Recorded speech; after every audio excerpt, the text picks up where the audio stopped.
Mbia hapo awali kwamba kuhusiana na taarifa kumhusu waziri mkuu wa Israel Benjamin Netanyahu kuapa kuvipokonya silaha vikosi vya Hamas, wakati huu Marekani ikitarajia kutekeleza mpango wake wa kuijenga upya Gaza.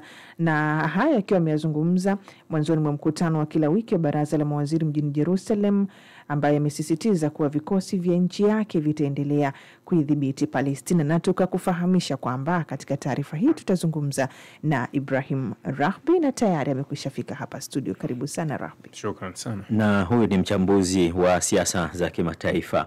Baraza la usalama la Umoja wa Mataifa linapiga kura kwa ajili ya kuidhinisha mpango wa Marekani wa kutaka kupelekwa kwa vikosi maalum vya kulinda amani pamoja na kuwanyang'anya silaha ama kusimamia shughuli ya unyang'anyaji silaha wa Hamas. Lakini pia Netanyahu ametoa kauli jana akisema kwamba hata subiri mpaka kura ipigwe, yeye moja kwa moja anakwenda na kuwanyang'anya silaha, atasimamia mwenyewe shughuli hiyo na kuhakikisha kwamba anaendelea kuimiliki Palestina.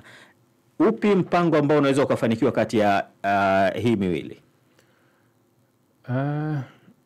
Ni vigumu kusema upi utafanikiwa, lakini ishara yote inatoa majibu ya kile ambacho huwa tunakizungumza mara nyingi, kuwa kuna mpango wa kusudi wa kuvuruga mambo. Ukitazama kuwa Jumatatu ambayo ni leo kutakuwa na kura hiyo ambayo ukiangalia mswada wake umetolewa Marekani. Yani Marekani ndio ameuleta mpango. Tulizungumza hapa mwisho wa wiki kuwa walikuwa wanaandaa maneno. Yani tuweke maneno gani mepesi, yani mazuri ya kuvutia, yani mpangilio wa ule mswada. Sasa hili ukilitazama kwa hapa uweze kuipata picha kamili. Ukitaka kujua kinachoendelea unarudi tena ndani ya Marekani. Angalia mgogoro mpya wa Marekani wa faili za Jeffrey Epstein, halafu rudi upande wa pili. Ndio utaelewa kile kinachotokea, kuwa kuna nguvu ya ndani Marekani ambayo inajaribu kupambana na Trump, kuhakikisha kuwa tunamdhibiti Trump. Huu mpango wa kura inayotakiwa iende kwenye baraza la usalama ambayo Israeli kwa miaka zaidi ya 77 wameizuia. Ndio maana nilikuambia haijawahi kutokea vikosi vya kimataifa vikaenda kwenye ardhi ya Palestina. Lakini sasa tunazungumza mpango ambao Marekani ukiidhinishwa unakuwa ndio mpango wa kwanza katika historia kuwepo kwa vikosi vya kimataifa katika ardhi ya Wapalestina. Unajua maana yake? Maana yake ni kuwa pale kitapokuwa kikosi cha kimataifa kipo, Israeli hatoingia, kuwa hatukuruhusu tena kuwa hapa, na taarifa tutazozipokea tutapokea kutoka kwenye kikosi cha kimataifa. Sio hivi sasa Israeli anatoa taarifa yeye, anashutumu yeye, anaadhibu yeye, halafu Marekani anapiga mstari kuwa ni kweli walitupiga risasi, tukawajibu, tukawaua, tukawashambulia. Nani anatoa taarifa? Ni wewe ambaye na wewe ni mhusika. Sasa unapoweka kikosi cha kimataifa, wewe hautokuwepo tena. Sasa hii inaenda kuondoa ndoto ya kizayuni ya kuchukua ardhi, kwa sababu kama kutakuwa na vikosi vya kimataifa tutachora mstari hapa, uwezi kusogea. Kwa ile ajenda yao ya kuwa tunakadiria kila miaka 10 tutakuwa tumesogea hatua kadhaa, miaka 3 tutakuwa tumesogea hatua kadhaa, ina stop. Maana huwezi tena kusogea wala huwezi kuingia tena. Kwa hiyo ndio ambayo inayoendelea. Na pia mataifa yanagawanyika sasa kuhusiana na rasimu hii ya Marekani. Kwa nini unadhani kuna baadhi ya mataifa ni kama hawaungi mkono azimio hili la Marekani la kutaka kupelekwa vikosi vya kulinda amani kule Palestina? Wanagawika kwa sababu unajua nchi nyingi, tuseme ulimwengu wa magharibi, viongozi wengi wa magharibi naweza nikosema kuwa ni lobbying ya mashirika ya kizayuni. Yani ni kama vile wako blackmailed wengi. Unajua mashirika mfano Mossad ni mashirika ambayo yaliamka miaka mingi. Sasa unajikuta kuwa viongozi wengi wa magharibi wamejikuta kwenye nafasi kubwa za maamuzi bila kujua wako blackmailed. Yani kuwa tayari siku ya nyuma walishawekwa kati bila kujua. Ni kama vile Trump alivyoingia madarakani awamu ya pili, amekuja amekurupuka ile ya kwanza kuwa ni lazima faili za kifo za Kennedy ziibuliwe, na akalazimisha ziibuliwe. Katikati ya kuibua zile tu kashfa, hapo zikaibuka kashfa Jeffrey Epstein ambazo zinamuonyesha yeye ameshiriki, akairisha. Hakuna tena sasa hivi story ya Kennedy. Sasa hivi ni ya Epstein. Sasa Epstein ni kama blackmail. Sasa na viongozi wa magharibi wengi wako kwenye ile, anaweza kusema kuwa blackmail. Hivi tukisema blackmail Kiswahili tunafanya nini? wewe Mswahili. Blackmail yani ni kitu ambacho watu wamekitengeneza dhidi yako, ni kama ni hadaha ambayo ulimwengu yani unajua ile unaona zile filamu zile za filamu zile zinachezwa, mtoto wako amechukuliwa na mkeo amewekwa, alafu unaambiwa kuwa ukisema tunamuua, nenda katekeleze mission fulani, ndio unaweza kusema blackmail. Kuwa yani Trump yuko kwenye hiyo, na viongozi wengi wa magharibi wamejikuta wamenasa kwenye hicho kitu. Sasa kila wanapotaka kujaribu kunyanyua sauti zao kupinga kitu ambacho unakiona kabisa hiki ni halali, unasikia wenyewe wametoa taarifa nyingine, kwa sababu wanakumbushwa kuwa wewe ukienda na hii sisi tunaruka na hii, ni juu yako ufanye. Ndio maana unaweza kuona kwenye hili kuna kugawika ambako kumekuwa kukubwa kwa hili, lakini kuna wengine ambao ni washirika kama Ujerumani, Italia, Uingereza. Hawa ni washirika wale wa chanda na pete wa Israeli. Sasa na hawa ndio nchi ambazo mashirika yaliwalenga hasa, yani katika mashirika ambayo yani katika nchi ambazo viongozi walilengwa sana ni wa magharibi, kwa sababu wana ushawishi na maamuzi, ndio maana wao wengi wako blackmailed. Lakini Hamas wenyewe watakubali kunyang'anywa hizo silaha? Hilo ni swala jingine sasa, kwa sababu Hamas walishajibu wakasema kuwa silaha zetu zilikuwepo kwa ajili ya utaifa letu. Yani unajua kuna kile ambacho kinaendelea duniani ni kuwa Hamas kwa mujibu wa UN sio kundi la kigaidi. Hiyo ndio jeuri walionayo, kuwa hatuishi kwa sababu ya EU wala hatuishi kwa sababu ya Amerika. Kama tunaamini kuna taasisi kubwa kabisa ya kimataifa inayosimamia haki duniani ni Umoja wa Mataifa, si ndio? Umoja wa Mataifa hawaitambui Hamas kama kundi la kigaidi. EU na Marekani ndio wanaitambua kuwa kundi la kigaidi.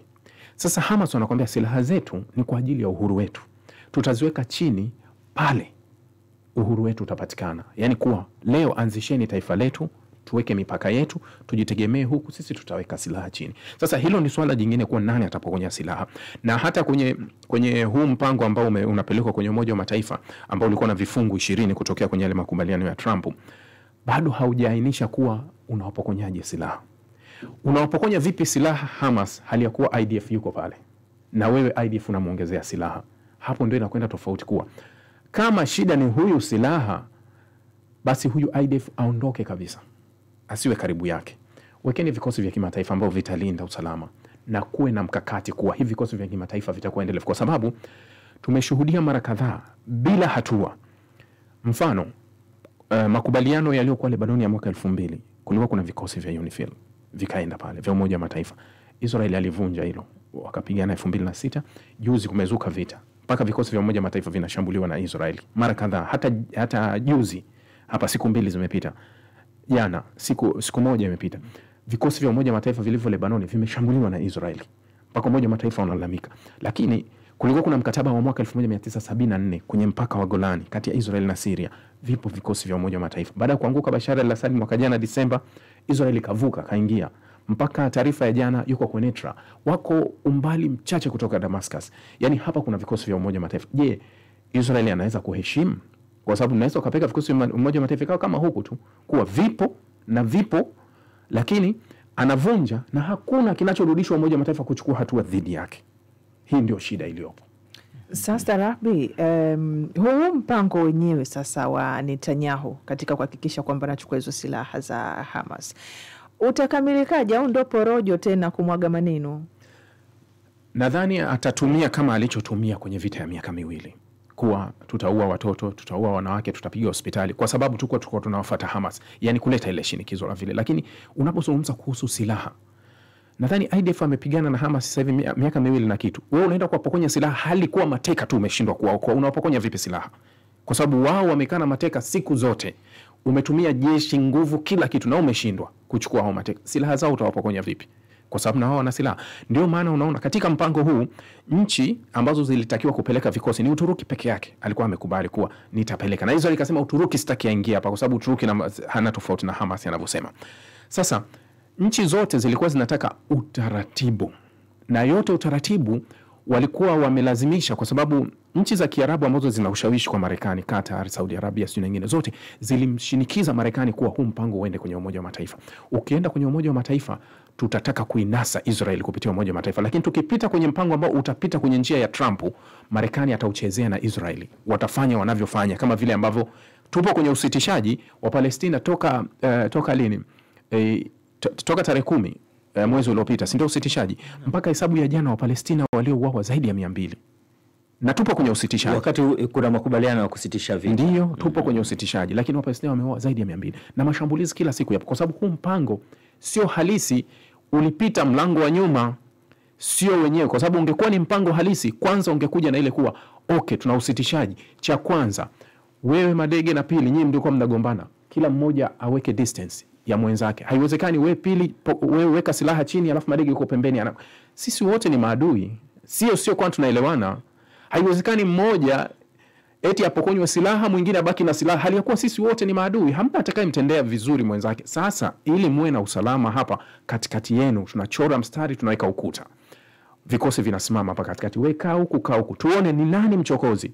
Sio mmoja atoe taarifa kuwa fulani kanirushia jiwe, mimi nimemjibu kwa kuua watoto wake. Haiwezekani wewe utoe taarifa. Lakini magari ya misaada yanaruhusiwa sasa hivi kuingia na kutoa misaada kwa waathirika wa vita hivi. Yako chini ya kiwango. Yaani ukienda kwenye makubaliano ya mkataba ni gari 600 kwa siku zinatakiwa, lakini average ni gari 170. Yaani wako chini ya kiwango, lakini sio tu gari 70.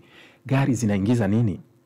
Kwa sababu unapotokea maeneo kama hayo yenye vurugu na vita, kuna vitu vya muhimu ambavyo vinatakiwa viingie, vyakula, madawa, nyama, sijui samaki nani. Gari zinazoruhusiwa kuingiza za pombe, sigara, sijui michezo ya nini. Yaani vitu ambavyo ndio unaona kwa namba kuwa gari ni nyingi, lakini gari zinaingiza nini? Yaani vitu vinavyoingizwa sio ambavyo watu wanavitaka. Yaani vitu vya muhimu viingie. Kuna msikilizaji ameuliza hapa, anasema mimi bado nimeshindwa kuelewa. Nani aliyemtengenezea mwenzie? Nani aliyemblackmail mwenzie? Mshindo. Kati ya Netanyahu aliye blackmail. Unajua shirika kubwa kama la IPAC ambalo linafanya kazi ndani ya Marekani, hili ni shirika ambalo linafanya kazi sambamba na Mossad. Ukirudi nyuma kwenye kashfa ya Jeffrey Epstein, kashfa ya Jeffrey Epstein ilitokea Trump hajafikiriwa kuwa rais. Video zinazomuonyesha Trump akiwa na Jeffrey Epstein ni video ambazo kama email za juzi zilizovuja zinataja kuwa kuna waathirika wawili. Unajua Jeffrey Epstein alikuwa kwenye kashfa ya ngono ya watoto chini ya umri, yani hawajafika miaka 18.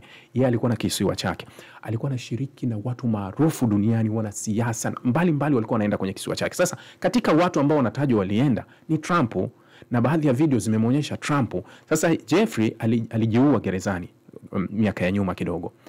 Sasa Trump ndio yuko blackmail, kwa sababu kadri Trump anavyotaka kuishughulikia Israeli, wao wanavujisha faili kumuonyesha kuwa tunazo zaidi ya hizo taarifa zako. Sasa ukienda tutaachia. Ndio maana Trump juzi amemtangaza Green, yule mwanamama ambaye alikuwa ni chawa wake naweza kusema kwenye uchaguzi, kuwa kuanzia leo sina uhusiano naye, kwa sababu Green anamwambia Trump, simama kwenye msimamo, tunatoa faili, achia za Jeffrey, achia. Kwa nini unazuia? Hajui mwenzake yuko blackmail kuwa, au anajua yuko lakini analazimisha kuwa, maana tuzitoe. Kwa sababu Trump anakanusha tu, lakini anahakikisha anazuia zile faili zisitoke. Umeelewa? Kwa hiyo aliye blackmail ni Trump, ndio wamemblackmail. Ndio maana kuna wakati unasikia taarifa za Ikulu zinavuja tu pembeni kuwa Netanyahu anaendeleza vita kwa maslahi yake, lakini hawaongei moja kwa moja, kwa sababu ukisema tutakushughulikia. Haya, tunakushukuru sana Rafi kwa kuzungumza nasi, na bila shaka tutajadili zaidi hapo wakati mwingine. Ni Ibrahim Rahbi huyo, mchambuzi wa siasa za kimataifa, lakini akijikita zaidi Mashariki ya Kati.